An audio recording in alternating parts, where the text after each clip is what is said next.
Hello there, dear viewer. It feels like some time since I last talked about Radiance Films and some of their great releasing, because they have continued to keep up what I think is one of the best streaks from any Blu-ray label ever. And every time I talk about Radiance Films on the channel, someone calls me a fanboy or whatever, which may be true, but I think the level of quality has been so high. And I am not just the only one saying that. Look at the success they have had as a label already. Firstly, I want to talk about the Bounty Hunter trilogy. This has had a release in the US and the UK, so hopefully no matter where you are, you should be able to access this somehow. This is a trilogy of films that I did not even know existed before Radiance announced it, so I'm not even going to pretend like I knew much about this going in. What I did know is that the three films starred Tomisaburo Wakayama from the Lone Wolf and Cub series, so I didn't know much about these, but I had such a great time with them.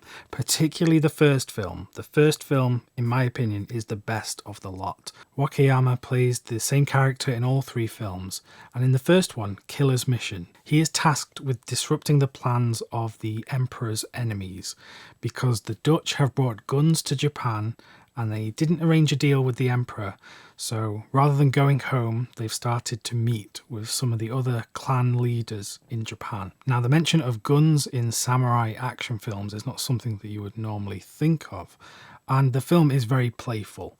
It sort of riffs on James Bond because the main character has these different kind of gadgets and weapons to use in combat, and particularly I think it was in the third film, there is a full-on Gatling gun that is used. So it's pretty out there. I'm not sure if that is historically accurate or not, but quite frankly I don't care, because I loved what I was watching on screen. These films were clearly inspired by spaghetti westerns, because Gatling guns appear in spaghetti westerns, as we know as well. So Killer's Mission, which was directed by Shigehiro Ozawa, is a great film, and that's my pick of the bunch.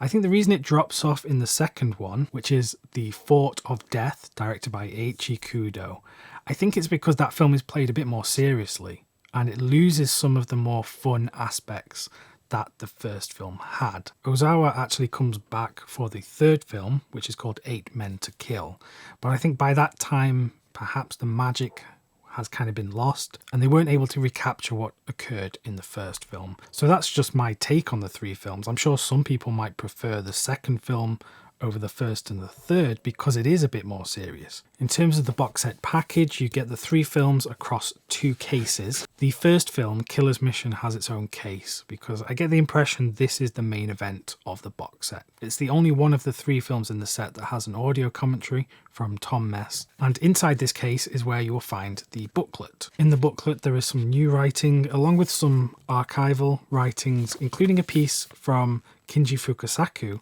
remembering Eiichi Kudo. So it's a great booklet, and inside the case you do get the reversible sleeve as well. Inside the second case you have the other disc. You get some art cards which are actually various poster designs which are really nice, and I've just kept the obi strip from the box set inside. There's a reversible sleeve as well which matches the other case. So not only is this box set a great addition to Radiance's collection, but I'm just happy to have these films in my own Japanese film collection. So a great job by Radiance. Really enjoyed this set. Sticking with Japanese cinema, we'll talk about Kiju Yoshida's A Story Written with Water.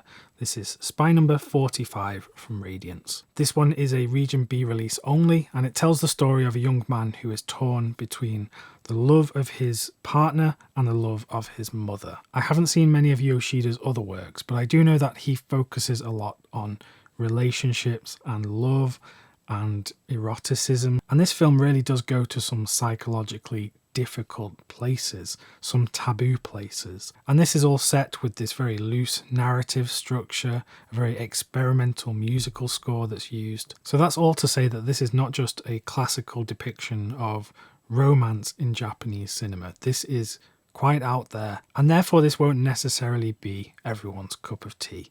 I enjoyed it on this first watch, but I don't think I got everything from it. It was quite difficult in places, so it's one that I'm keen to revisit. There is a booklet included in this limited edition There are various interviews included on the disc, and if you want the reversible sleeve with the original poster artwork, you've got that as well. So that's a story written with water, not one of my favourite discoveries from Radiance so far, but it had a lot that intrigued me and I enjoyed the experience. Now for something different, it's Tony Arzenta, starring the one and only Alain Delon, directed by Duccio Tassari, who did recently have a release from Radiance and their partner label Raro Video on Death Occurred Last Night, which I had such a great time with. Anyway, Tony Arzenta, this is a 4K restoration of the film, which follows this gangster assassin who decides he wants to leave behind the life of crime and danger and live with his family. However, when his home is targeted, he is forced to be brought back into this seedy underworld of, danger and crime, and he is then out for vengeance. This is the kind of story that we've seen a lot from cinema in recent times. It reminds me a lot of John Wick. It isn't a film that quite has the choreography of John Wick, but it is that kind of story. I'm a real sucker for these Euro crime films, and this was just absolutely what I needed to watch when I watched it. Delon is one of my favourite actors of all time, and he's often the epitome of style. And in this film, there is sort of shades of Le Samurai or Le Cercle Rouge in kind of how stylish he is and how suave and cool and collected. I just love watching him in this kind of film. And it's interesting to see him here in an Italian film, because most of his work that I know him from is, of course, French cinema. Inside the case, you get this booklet, which is quite a short one, but a nice read regardless. On the disc itself, you've got a featurette, you've got selected scenes commentary, there is an interview on there as well. And if you want the reversible sleeve, it's got the different title, No Way Out. So quite an interesting recent slate from Radiance. You've got some Japanese samurai action films. You've got Kiju Yoshida's film, which is a very psychological look at a relationship and love.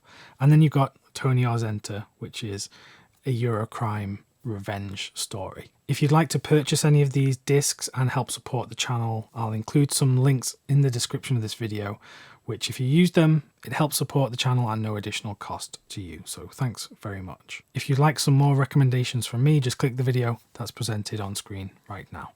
Thanks very much for watching, and I'll see you soon.